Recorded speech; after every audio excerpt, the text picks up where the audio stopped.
Hello friends, मैं doctor Shailendra Kumar आज आपको सभी प्रकार के कॉम्पिटिटिव एग्जामिनेशन के लिए जब आप करंट अफेयर्स की बात करते हैं तो सबसे जो रिलायबल सोर्स होता है वो होता है आपका न्यूज़पेपर।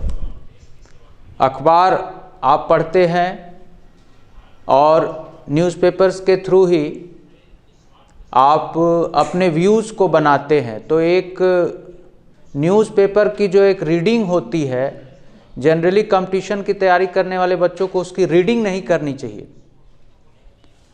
रीडिंग करने की बजाय जब आप न्यूज़ से व्यूज़ का सफ़र तय करते हैं, कोई न्यूज़ पढ़ते हैं और आप अपने व्यूज़ उस पर बनाते हैं, तब जाके सही मायने में आप न्यूज़पेपर को स्टडी कर पाते हैं। जो स्टडी शब्द है, जैसे आपका टॉपिक है जनरल स्टडी, तो उसमें जो स्टडी है वो न्यूज़ से व्यूज़ बनाने पर ही स्टडी में कन्वर्ट होता है।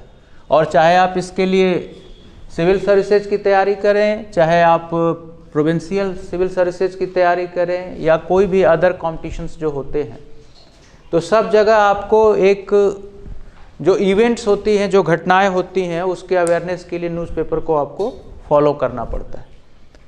आज के इस सेगमेंट में मैं आपके सामने दो अखबारों को रखता हूं। अखबारों का कुछ डिसाइड नहीं है कि आप कौन सा न्यूज़पेपर पढ़ सकते हैं। आप कोई एक इंग्लिश का और एक हिंदी का अखबार मैं थोड़ा सा डिस्कस करूंगा। अभी जो मुझे अवेलेबल है वो हमारे पास टाइम्स ऑफ इंडिया का एडिशन है और पटना में ये एडिशन आया है। तो मैं इसको लेके डिस्कस करूंगा कि क्या होता है न्यूज़पेपर पढ़ना। जैसे मैंने आपको कहा कि आप अखबार लेते हैं और अखबार को चाय के साथ चुस्की लेते हुए मज़े से पढ़ते हैं और आज पढ़ते हैं और थोड़ी देर बाद आप भूल जाते हैं कि आपने क्या पढ़ा, तो उससे आपका बहुत बड़ा नुकसान होता है। ऐसे अखबार पढ़ने से आपका कीमती समय तो बर्बाद होता ही है, और जो चटखारे लेके आप खबरों को पढ़ते हैं, जिन खबरों को जिसमें कि जनरली आपके एग्जामिनेशन में उससे कुछ भी नहीं मिलने वाला है, तो उससे आपका लॉस हो जाता है।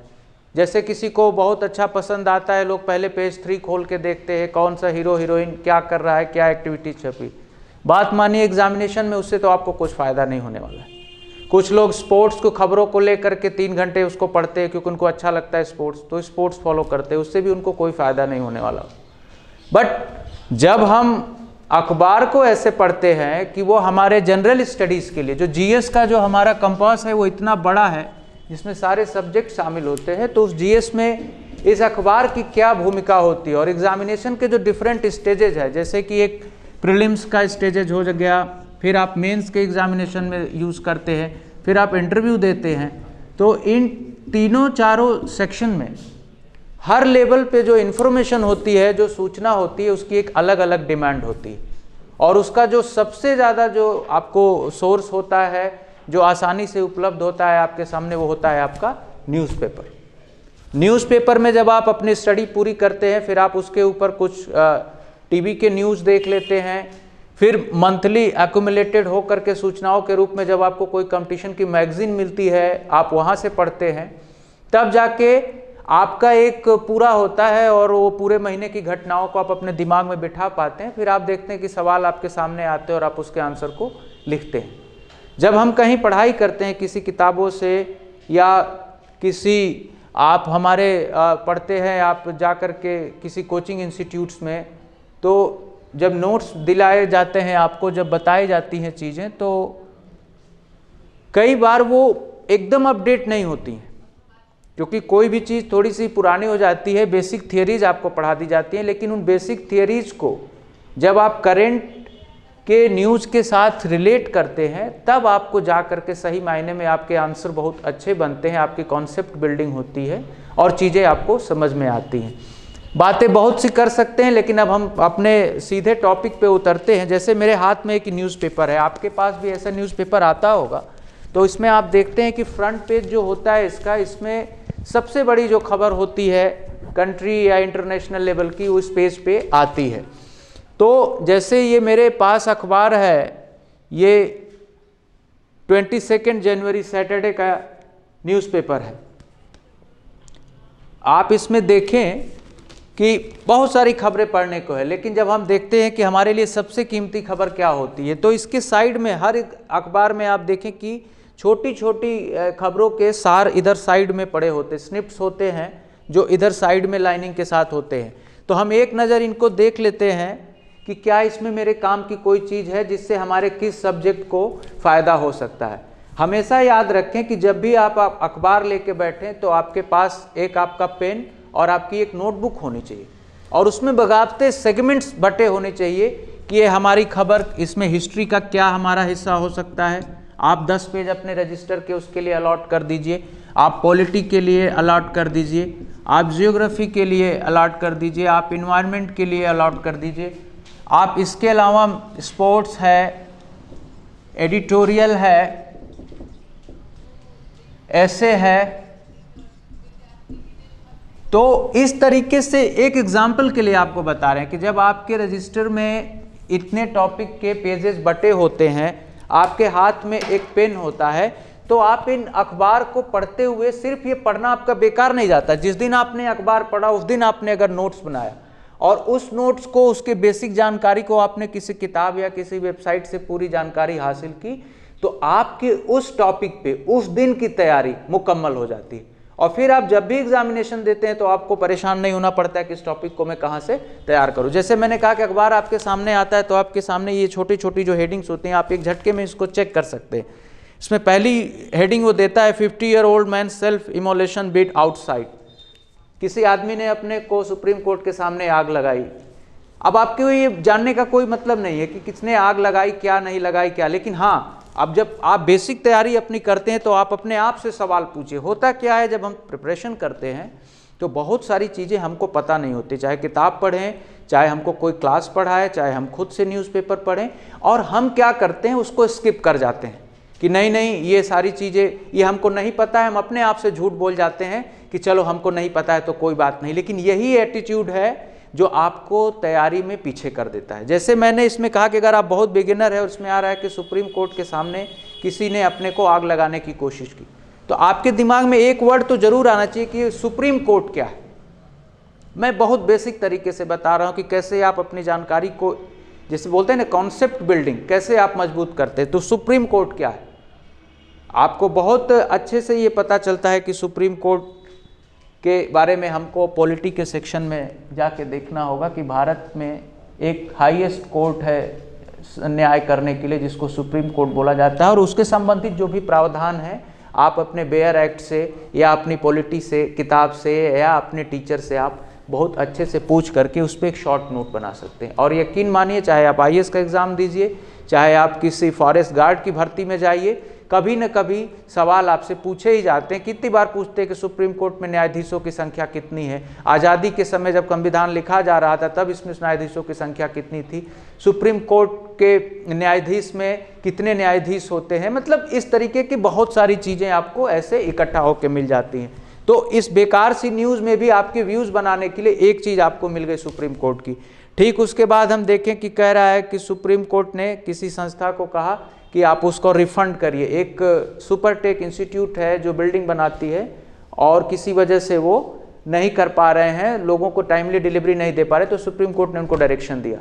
तो आपको एक मिल गया, एक टॉपिक मिल गया कि हमको सुप्रीम कोर्ट ऑफ इंडिया के बारे में हमको पॉलिटी में जा करके न सिर्फ पढ़ना है बल्कि पढ़ करके छोटे छोटे नोट्स, पॉइंट में, बुलेट पॉइंट्स में हमने 5-10 पॉइंट में सुप्रीम कोर्ट ऑफ इंडिया के बारे में अपनी जानकारी को पक्का कर लिया। तो सुप्रीम कोर्ट के बारे में आपका एक टॉपिक तैयार हो गया। अब अगर ये आपका सुप्रीम कोर्ट तैयार हो गया एक बार, तो फिर आपको ये नहीं पढ़ना है कि इसमें प्रीलिम्स के लिए पढ़ना है, कि इसको मेंस के लिए पढ़ना है, कि इंटरव्यू के लिए पढ़ना है, कि किसी छोटे एग्जाम के लिए, कि किसी बड़े एग्जामिनेशन के लिए। आपके पॉइंट्स आपके टिप पे रहेंगे, आप एक बार अपने नोटबुक को देखेंगे और जैसी आपकी ज़रूरत होगी वैसा आप इसके हिसाब से अपने आंसर को प्रिपेयर कर लेंगे। अगर आपको मेंस में ही लिखना है कि पूछ सकता है कि सुप्रीम कोर्ट के कार्यकलापों के बारे में आप बताइए कि कैसे वो कार्य कर रहे हैं, या जुडिशियल एक्टिविज्म पे आपको कोई आंसर लिखना है, तो आपको बहुत इत्मीनान से मिल सकता है कि सुप्रीम कोर्ट बहुत सारी एक्टिविटीज़ के लिए लायबिल है, बहुत सारे क्रियाकलापों को करता है, जो आपके इस नोट से आपको सहायता मिलेगी।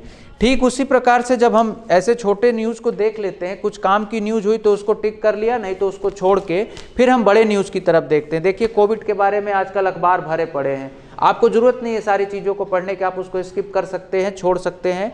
फिर आप देखें कि नेताजी के स्टैच्यू को बोल रहा है लगाने के लिए, तो नेताजी के ऊपर कहाँ से सवाल बन सकते हैं? आप देखिए सवाल आपको हिस्ट्री में बनेंगे, मॉडर्न इंडियन हिस्ट्री में नेताजी के ऊपर आपको मिल सकते हैं। तो आप एक बार सुभाष चंद्र बोस के बारे में आप अपने गूगल पे सर्च कर सकते हैं, अपनी बुक में पढ़ सकते हैं, एक नज़र से आप उनके फैक्ट्स को देख सकते हैं। जैसे इनकी एक बुक है इंडियन स्ट्रगल, तो अब बहुत सारे लोगों की ये पूछी हुई किताब है, यूपीएससी में क्वेश्चन पूछा हुआ है। तो जब आज आपको मौका मिल गया, अखबार ने आपको दे दिया सुभाष चंद्र बोस के बारे में जानने का, तो आप एक बार अपनी जानकारी को लिख के और यहाँ पे उनके नाम को लिख करके आप अपने नोटबुक में उसमें शॉर्ट पॉइंट्स आप बना सकते हैं।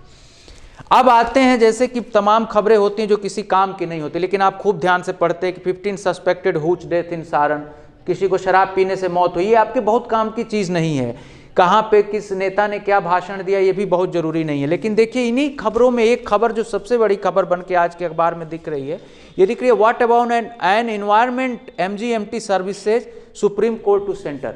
एक सुब्रमण्यम कमेटी बनी थी जो कैबिनेट सेक्रेटरी थे भारत सरकार के, उन्होंने भारत में पर्यावरण के दिशाओं में अध्ययन करने के लिए एक कमेटी बनाई गई और उस कमेटी ने रिकमेंड किया था कि ऑल इंडिया इन्वायरमेंट सर्विस बनाई जाए जो इन्वायरमेंट रिलेटेड इश्यूज को मैनेज करेगी और टेक्निकली स्किलफुल ढंग से उन चीज़ों को देखने की कोशिश करेगी। उसके बारे में देखिए डिटेल में दिया हुआ है। तो जब आप इस खबर को पढ़ते हैं तो आपकी ये जो आजकल पता है सारे एग्जामिनेशन में इन्वायरमेंट एंड इकोलॉजी सबसे स्ट्रॉन्ग कंटेंडर है, जिसके सवाल बहुत डायनेमिक होते हैं और लगातार अगर आप नहीं पढ़ते रहिए तो आपके ये सवाल छूट जाते हैं और इसकी वजह से आपके रिजल्ट में खराबी हो सकती है। लेकिन जब आप इस अखबार को लेकर के इस खबर को पढ़ेंगे तो इसमें देखिए सारी चीज़ों को पढ़ते पढ़ते आप नट शेल में आइए, तो इसमें आपको दो तरीके से काम करना है। जब आपने एक बार अखबार पढ़ लिया तो इसमें जो प्रीलिम्स के जो फैक्चुअल पोजीशन है उनको फैक्ट्स को आपको एक तरीके से अलग से लिखना चाहिए कि क्या क्या फैक्ट्स हो सकते हैं। जैसे हमने बोला कि सुब्रमण्यम कमेटी बनी थी, किसके लिए बनी थी? इन्वायरमेंट एंड इकोलॉजी के मैनेजमेंट के लिए, तो एक आंसर आपका तैयार हो जाता है। फिर आप देखते हैं कि इसमें बहुत सारे एक्ट की बात करता है, जैसे इसमें कहता है wild life protection act, water preservation and control of pollution act, forest conservation act. मैं गारंटी के साथ आपको बता सकता हूं कि किसी भी एग्जामिनेशन में, खासतौर से जो यूपीएससी के प्रीलिम्स के एग्जामिनेशन देने जा रहे हैं, उनको इन टॉपिक से वास्ता करना ही पड़ता है और आपको एक बार ये सारे टॉपिक एक साथ रिवाइज कराता है तो आप इनको फैक्ट्स में लिख सकते हैं। अब बात आती है कि इन्हीं फैक्ट्स का इस्तेमाल करके आप अपने मेंस की तैयारी भी यहीं पुख्ता कर लेते हैं कि जब इन प्रीलिम्स के फैक्ट्स को आप इकट्ठा करके आप अपने मेंस के आंसर को फ्रेम करते हैं कि जैसे इसमें कह रहा है कि एक ऑल इंडिया मैनेजमेंट सर्विसेज होनी चाहिए इन्वायरमेंट के मैनेजमेंट के लिए, तो आप बहुत अच्छे से सोच सकते हैं कि भारत में वर्तमान में पर्यावरण की क्या स्थिति है। What is the present scenario in environmental degradation in India and what are the remedies being done by the government. आप ऐसा एक सवाल बना सकते हैं, अपने मन से सवाल बना सकते हैं, या आप लिख सकते हैं कि what is wild life protection act, what do you understand by wild life protection act, what are the measures suggested to curb the degradation of wild life in India. या आप अपने एटलस बुक को जब खोलते हैं तो उसमें कितनी वाइल्ड लाइफ सेंचुरीज हैं, कितने आपके इन्वायरमेंटल पार्क हैं, कितने इको पार्क हैं, आप इन सब को भी लोकेट कर सकते हैं। तो देखिए अखबार तो सब पढ़ते हैं, लेकिन जब आप अपने अखबारों को इस ढंग से पढ़ने की कोशिश करते हैं तो ये सिर्फ अखबार नहीं रह जाता है, तब हमारी ये हेडिंग प्रूव होती है कि हमने सिर्फ न्यूज़ को पढ़ा नहीं है बल्कि न्यूज़ के ऊपर अपने व्यूज़ को बनाया है, और जिसके व्यूज़ बन जाते हैं, जिसका कॉन्सेप्ट पक्का हो जाता है, उसी का पढ़ना। क्योंकि जो प्रिपरेशन है वो तो हर दिन की तैयारी है। 365 डेज में अगर एक दिन भी आपने जाया किया तो आपका एक दिन कम हो जाएगा, आपका एक टॉपिक कम हो जाएगा। लेकिन अगर कोई चाहे हर दिन अच्छे से पढ़ के तो ये 365 डेज में अपनी प्रिपरेशन को पूरा करके रिजल्ट में कन्वर्ट कर सकता है। अभी आपके ऊपर है कि जब भी आप कोई चीज़ पढ़ते हैं तो आप उसको सीरियसली अपने अप्रोच को लेकर के ध्यान में पढ़ते हैं या सिर्फ टाइम पास के लिए न्यूज़पेपर को पढ़ते हैं। बाकी बातें हम लोग फिर एक अगले सेगमेंट में करेंगे। Thank you.